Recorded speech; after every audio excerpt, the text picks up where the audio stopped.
When I was probably I think it was in 11, 2009. we got given a MacBook. We would just pretty much take the laptop and use it as a camera and like film things and then the edit it. front-facing camera.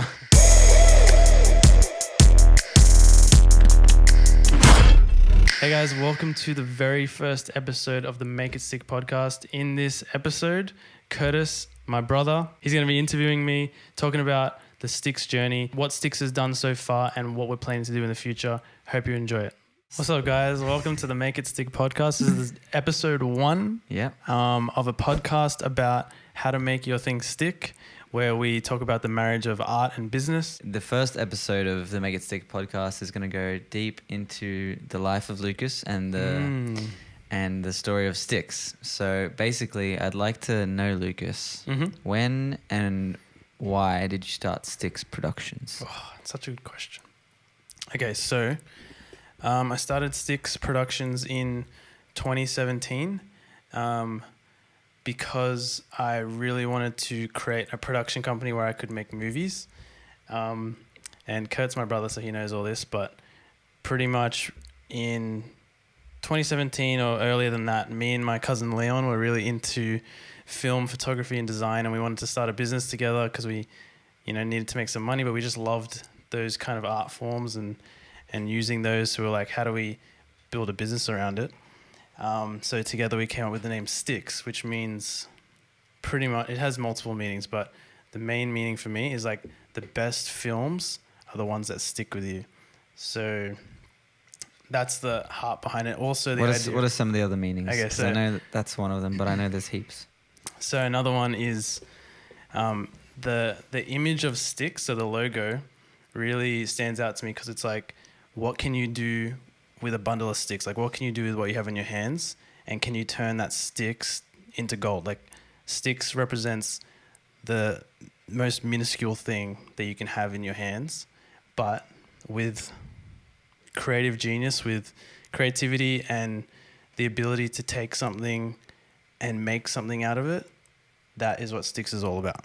So, and did your journey with filmmaking and love for like creativity and arts and everything start in 2017, or was it earlier than that?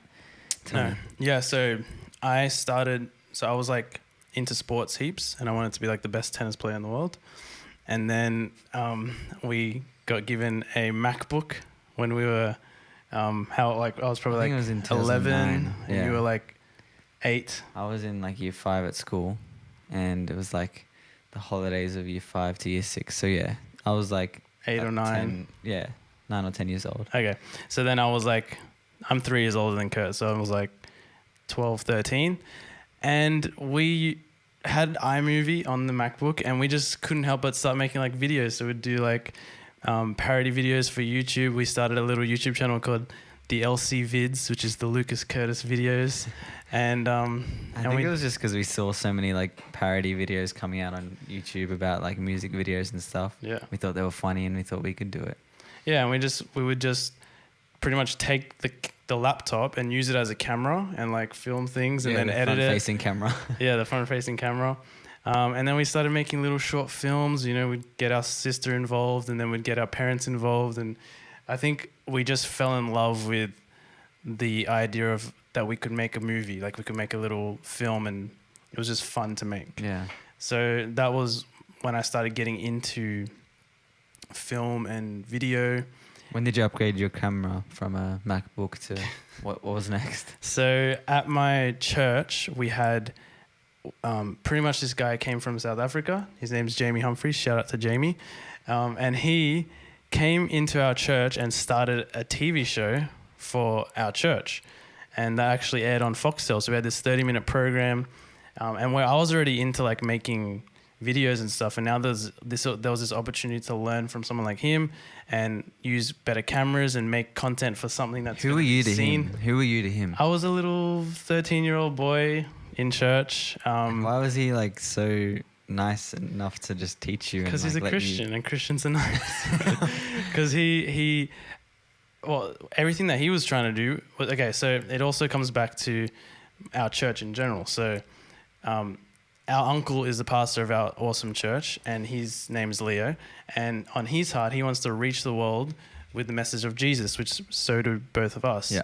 And he's always had this passion to like preach the gospel and get this message of hope out through film, TV, media, radio, any way to get a message out. So having this guy come from South Africa, it birthed something in the church, which meant that, you know, we could then start creating stuff for that and learning. What was the question again?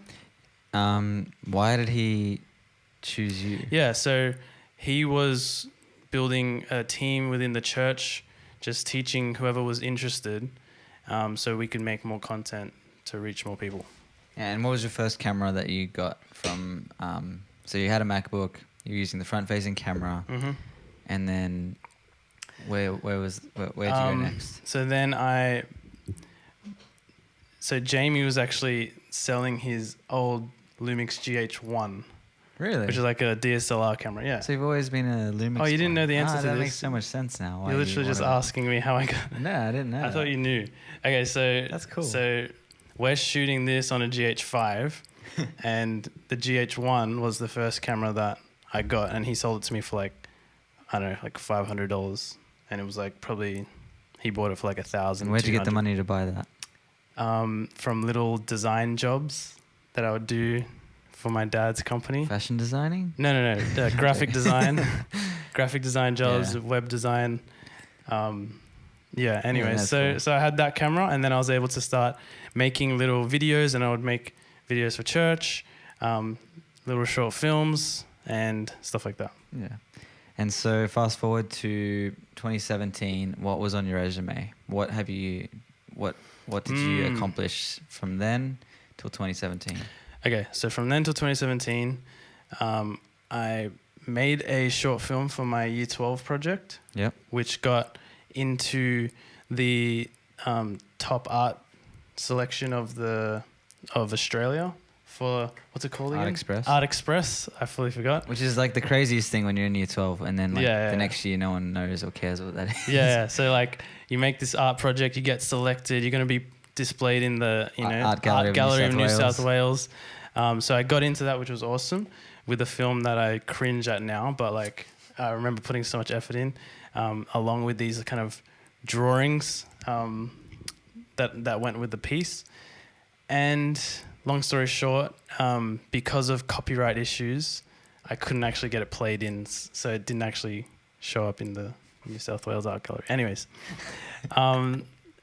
so then I went to film school, went to Australian Film, Television, Radio School, which is like the biggest film school in Australia.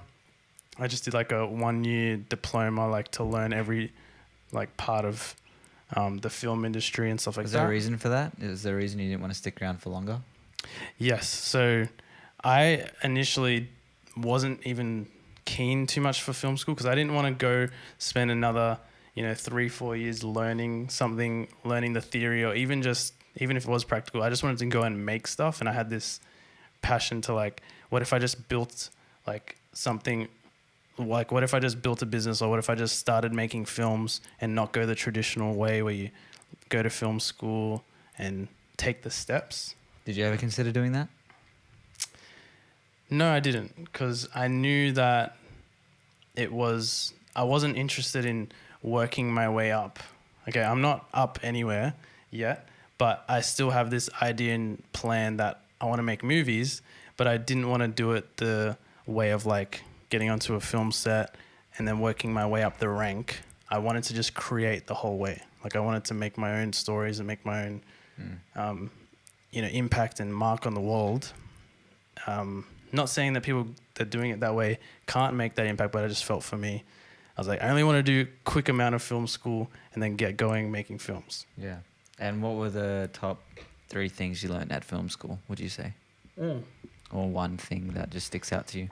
The top 3 would probably, that's when I learned how to direct actors, which is, I find to be like my favorite skill to have out of everything.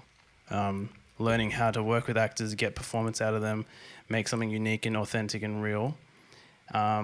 Also learning to work on a set with crew members and stuff, like how that all works, and writing as well, just writing scripts and those kinds of skills. What's something they didn't teach you at film school that they should have, or you had to learn the hard way? I'd say I didn't learn. So most of my like ability to tell stories was learned through like YouTube and tutorials and stuff online, because I don't know, I just got more like learning how to actually edit and create, put something out. That whole process wasn't really shown in film school. It was more like you didn't really get your hands on the camera as much. You didn't get to make and put out stuff as often. Whereas when you're just creating stuff yourself, you're learning heaps about how people react to your short films, how people, respond to your edits or the music that you pick because you're making stuff. Yeah. I think that's what was lacking from film school. How many films do you make at film school, like in 1 year? So we probably made like 3 or 4 little, not films, like little projects, and then 1 short film at the end. Yeah, so it's not much. Yeah. And that was a very practical course. Yeah. The other courses are more like you don't make anything until the end of 3 years. Really? And then you make a big project at the end. And so after film school, I know this story because we like did it together, but I'm going to ask just because we're doing a podcast. But how many films did you make the following year? And answer that question first. Okay, so I made a lot of films right out of film school, which is cool because I was like, that's what I wanted to do, and I actually went and did it. But the reason why I could do it, before I tell you how many, is as soon as I came out of film school, there was the position at my church to actually lead the TV ministry and lead the show was made available to me, and I was like so keen. So I started leading the TV show. Is that the same job that the Jamie dude had? Yes. Okay. Same job as the Jamie dude, but he went back to. Actually, he didn't. He left. He moved on. And then now that I was like in charge of the show, I was like, I've got a really good idea. I want to make 1 short film a month to go out on this TV show. We didn't hit 1 short film a month, but we hit like pretty close. Like we were doing like once every 2nd month or once every 3rd month for almost 2 years. So there were months where it was back to back. Yes. I think we did do like 3 in a row, month after month, which was really cool. Yeah. Like we just pumped it out. And it wasn't like super contained. It was actually pretty, like it took effort to coordinate some, locations, props, actors. And they weren't like 1-minute short films. Like some of them had no dialogue, but some of them did have dialogue. Yeah. And some of them were 3 minutes, some of them were 10 minutes. Yeah. So it was a fun time to hustle. We ended up with around 15, 16 short films. Do you feel like you learnt a lot that year as well? That was like, I learnt way more than film school. Even though I love film school, I soaked it up. Yeah. But this was like hands-on experience, working with actors, working with the camera on set, putting it out to an audience, hearing their feedback, tweaking, learning. So that was, that was such a good time. Yeah. So, and then you decided to, what were you doing for a job at that point? Like how were you making money? Were you just making short films? So the TV show was like a part-time job, like 1 day a week. So I was getting a little bit of money from that, but not much. I didn't think about money. I was like, I'm just going to make short films, get paid a little bit. I was living at home with my parents, so I didn't have like, bills and stuff. So I was just like going, I didn't have a job. That was my job. I was just spending all my time creating stuff. And was it the lack of money that you decided to create Sticks as a business and start like? No, like it's definitely a part of it. Like I was like, I need to start making money now. Like I wanted to get married. I wanted to like move into my own place. But that was still the reason why I started was because I knew I wanted to create a brand that stood for something, a brand that was like, I wanted to create my own films under this brand that was going to impact the world. And I knew the best way to start doing that was to use my filmmaking skills to serve businesses and create wedding films. So those were the two areas that I focused on. And then business just started happening. Like I started networking, I started meeting business people, wedding inquiries started happening. We would just hustle for the first, up until now, which has been like 3-4 years. How would you describe like the state of Sticks right now? Like what kind of projects are we doing and things like that? So I would say like we're still super young, early, like it's only 3 or 4 years old, but we have had like a really good first 3 years. So I'd say where we're at now is like we've created videos for like big companies, we've created videos for lots of small businesses, really help them grow. So we've got establishment. So one of the big companies that we did a video for was BNI, which is Business Networking International, and they pretty much the video that we made for them went global, and lots of people all around the world, all these business people within this organization, have seen it and shared it. And so we've got a little bit of credibility starting to grow there. Yeah. And so that's kind of like what's been rumbling for the last. I think the coolest thing that I've learned, like, because I've been working for Sticks the past 3 years, I guess, like since you started it, I'd just be like your helper at first, and now I get to work and work with you heaps. But I think the coolest thing is that every type of video that everyone else makes, or like other businesses, or even like wedding films, we have our own take on it. Yeah. Like it's not just the same thing that any other company would give you. Like we flip it on its head, and the video doesn't serve the same purpose that another videographer would do, because we don't call ourselves videographers. Yeah. So maybe what would you say is our biggest difference in comparison to other video businesses? So, a lot of video businesses and videographers have, gone to film school. They've learned how to use the camera. They've learned how to edit something, make it look pro, but they don't know how to use storytelling to grow a business, to use video to grow a business. What we love to do is literally see ourselves as kind of business growth advisors when it comes to video.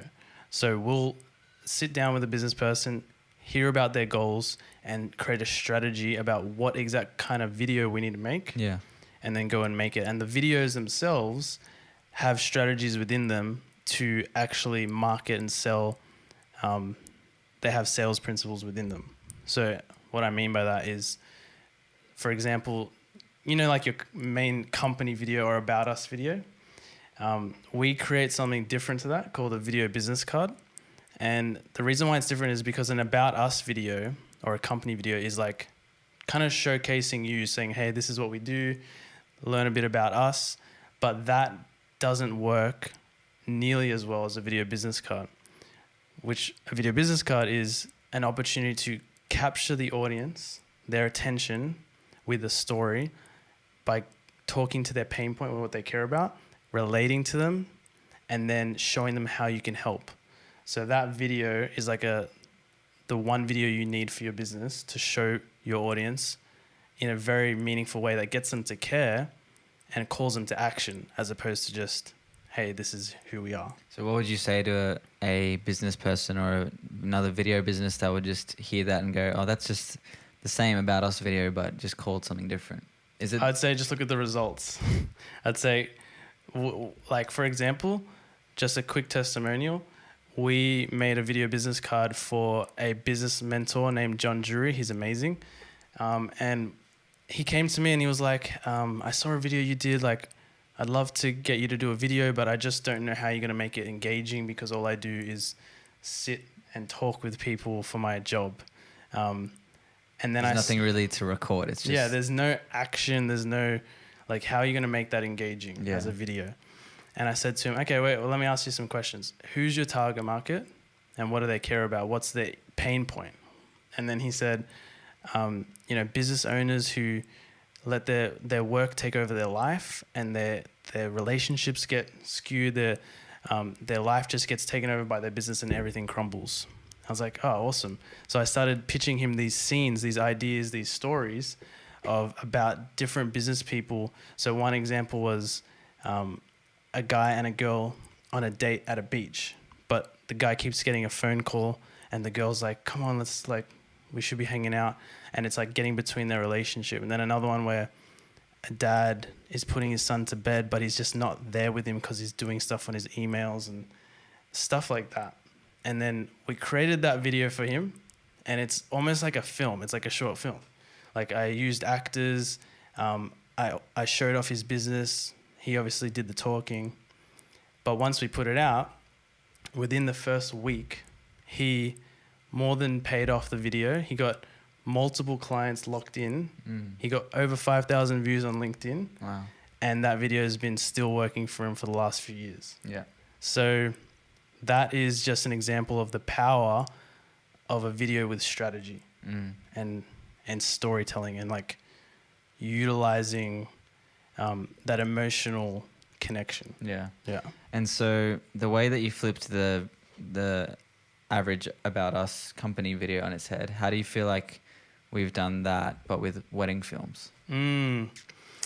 It's getting so hot in here. Should I put the fan on? Or do you think the audio? Nah, just put on. Okay. We're turning the fan on. They'll understand that it's that noise that'll come on because of the... Yeah, we don't have aircon in this room. I'll put it a bit softer. Yeah. Perfect. All right. So how do we do that for wedding films? You flipped the business video on its head. How did you do that with wedding videos? So we flipped the weddings on its head because we realized that wedding videos were just so many wedding films that look so similar, and they have like the same cookie cutter approach, or they're just capturing the day like an event video. But we saw it more as like, how can we make something that's actually going to be a strength and a flag in the ground for their relationship? How can we make something that's so authentic to them that they want to watch it over and over? They don't just put it in a vault for years and watch it in 10 years time, but like it's something that stays in their relationship and really captures their whole story. And the way we wanted to do that was by creating something called the video love letter. So this is like the video business card. The video love letter it's got its own unique structure, its own unique way of making it, but where we get our couples to write letters to each other, and we guide them in how to write those letters, and we really capture the story from the inside out. On the wedding day as well. Yeah, on the wedding day. So not only do you get to remember all the moments of the day, but you're infusing an entire relationship into this video as like a flag in the ground. Yeah. So they take that into their new marriage journey together, and it's way more powerful. It actually does something for the relationship. Yeah, and even like from a filmmaking point of view, to have like the couple talk about their love to each other, it makes it so much more emotional and like easy just to craft a story about their whole life and their love for each other, than just like putting together their wedding day shot by shot. I think the main thing is what we're doing is we just love storytelling so much that we're not going to make a video unless it's driven by story. And I guess that's what happened with the video business card and the video love letter. It's just you love story too much to just do it the basic video way. Yes. That's cool. That's actually a good way to put it. We've never talked about this before. Stuff out. It's like, because we realize that story is the reason why we want to make films. Like, we want to make our own narrative films, and we take that passion for storytelling and what connects with people, and we use that for business's benefit. We use that for a wedding couple, for like someone getting married, to have more than just a video, but have their story encapsulated. Yeah, that's awesome. All right, well, I want to ask you, if you kept doing this and it just grows and grows, where do you see Sticks going? Like what's your goal and what's your vision for Sticks in the next 10, 15, 20, 30 years? Like where's your heart like just pulling you towards? Yeah.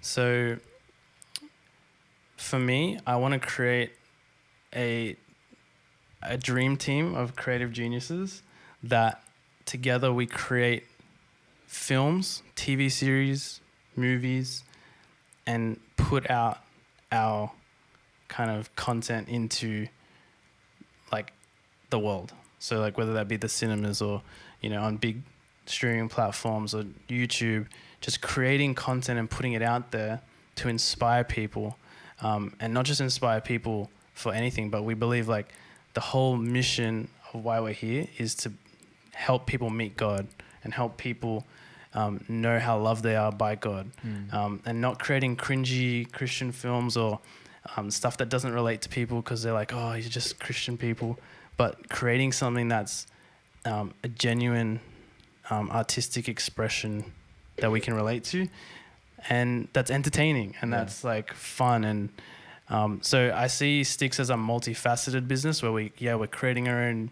content, we're creating our own movies, but we're also helping businesses, making wedding films and other kind of ventures that Sticks breaks out into, because it's just got to do with our love for storytelling and creativity. So what are some of those other ventures that you'd like to create, like that you'd like to go into? You don't have to fully go into them, but what are some like things that are on your mind and on your heart? Yeah. Do you have one that I can say? Yeah. Okay. So I've got this like thing on my heart, like an idea to reinvent the cinema, and that's just an example. Right? I'm not going to go into like the nitty gritty, like what the cinema will be, but I see a future cinema. I see something that's way different and that's way more immersive and way more story driven, as opposed to all these weird 4D cinemas and stuff like that aren't catching on. But I feel like Sticks is going to birth a new way to watch movies and a new way to make movies, even though we love what movies are today. But I have this idea. So that might be one thing. But inventing products or creating, new innovations. Yeah. I think that's what Sticks is going to do in ways that I haven't thought of yet. Yeah. And so thinking like that far ahead and then like seeing where you are today, do you get overwhelmed or do you feel like, whoa, that's such a big vision. How am I going to get there? Yes. I try not to, like, me and Kurt always talk about these things, and I feel like sometimes because I'm so big picture, I'm like, this is what we got to do, this is what we got to do. And Kurt's awesome because he's got so much vision, but he's also like really good at making stuff and like doing stuff. And so we team up, but I think for me, I need to keep on casting that vision and seeing it and not letting it stop me from doing what we're doing now. Yeah. So I'm pumped about what we're doing now, and I get excited about just creating stuff. Yeah. So just take it day by day, and like, obviously I believe like God's in every day and God's showing us what to do and how to reach people. Like, we're not just going to reach people once we've made it to the top or once we've made our best thing. Yeah. Like we're reaching people now. Yeah. So that's what I want to do. Yeah, that's awesome. Do you feel like that's been the through line in your past, your present, and your future? Like, what do you think is the one thing that that sparked your dream ages ago that you're doing today, but also what's gonna like keep you going in the future? One thing that I feel like I'm called to do, and that Sticks is called to do, and you as well, and the Sticks team, is to influence influential people. So whether that be the most influential people or whether that be people that have influence in their circle or just people that are making an impact, like I feel like we have a call to like reach to them and make impact together and multiply the impact. Yeah. So yeah, I think and everything that we do, we want to give it our best, give it our all. Like what we're doing right now, we see it as like we're creating gold. Like we don't want to put out something we're not proud of. We want to put out something that's going to impact the person watching, even if it's one person, that it does something and it sticks with them. It sticks with them when they see it. Like they feel, why did that touch me or stay with me? Because it was a Sticks thing. Yeah. It's like, I guess we just find the story in whatever we're putting our mind to. And that's kind of what we want to do in the future. And that's why what we do now is still so, like, we're still so passionate about it, because it's still the same storytelling game that we're a part of, you know? Yeah. That's cool. Awesome. I feel like the one thing that I didn't mention when you said like what's happened since is like the fact that one of our short films got 1.8 million views. Yeah, true. So like we've had a bit of success with the short films On YouTube, on YouTube, like 1.8 million views and like a lot of subscribers and all the short films getting heaps of views. But yeah, I just want to do more of that. Yeah, for sure. Yeah. Yeah, it's a crazy, exciting adventure ahead. So tell me what kind of guests you want to see on the podcast and where this podcast is going. What's coming up next? So I want to make, I want this to be a place where anyone who is creating something, who's creative, entrepreneurial, has vision, and they want to make their thing stick, to learn from others about how they've grown or created a brand or created stories that have, impacted people. So what the kind of guests that I want to get on the podcast is like people that are successful in business, entrepreneurship, filmmaking, arts, that have made a platform from nothing. And storytellers, like that's the main thing. Yeah. To hear how to tell stories and how to use that to impact people. Yeah. Yeah. No, that's awesome. I'm so excited, and it's been a really good first episode. What do you think? Yeah, I think we did pretty good. Awesome. What do you think? Yeah, tell us what you thought. Cool. Well, I think we'll end it there. Thanks for joining us, guys, and I hope that you stick around for the next Make It Stick episode. That's me, Curtis. Thanks for joining us, and I'm Lucas. Love you guys. See ya. Bye.